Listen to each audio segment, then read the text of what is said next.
Hey everybody, this is Travis at MUDD I just want to talk a little bit about this tree moss. It grows on pine trees. You'll find in most pine trees, a lot of people call it old man's beard. Couldn't tell you for sure if this is the exact species of old man's beard, but this is in Idaho in the west, and this is pretty common out here. You'll see it growing up pine trees. You'll also see little clumps of it actually growing on the branches here. Just want to show you the difference here. This stuff here, it's a lot greener. This stuff's not going to light as well. It's not going to work as well as a fire tindering. I just tried some of the green just to see if it would.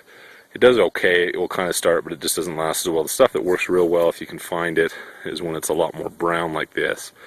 Kind of this gross color here. This stuff burned really well. And so if you can collect more of this than the other, you're going to have a lot better luck, I think. You know, like I said, this stuff kind of goes, but it doesn't seem to hold the flame as well because it's still a little green. I'll show you some really green stuff over here. That, you know, that's not even going to really start, so you have a lot more trouble with that. You know, some people may have had luck with it, but I personally haven't when it's that green. What you can also do is take some of that and take some of this pine pitch or pine sap. You can just you can see where the tree's been injured or a branch has been broken. That stuff will just start to grow out. You can take a knife and just cut some of this off and collect a bunch of that. That will work well. You know, if you have a lighter, that'll actually light up pretty quick and work well as a fire starter. Sometimes it takes a little bit to get it going, but once it gets going, it will hold a flame for quite a while.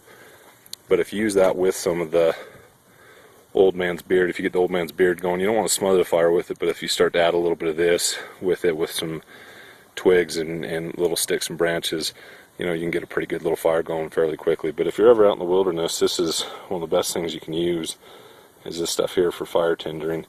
You know, the wilderness just kind of provides for you a lot of the times, and if you look out for it, you can find a lot of stuff you need. So anyways, this is Travis at MUDD. Thanks for stopping in, and come check us out at our website.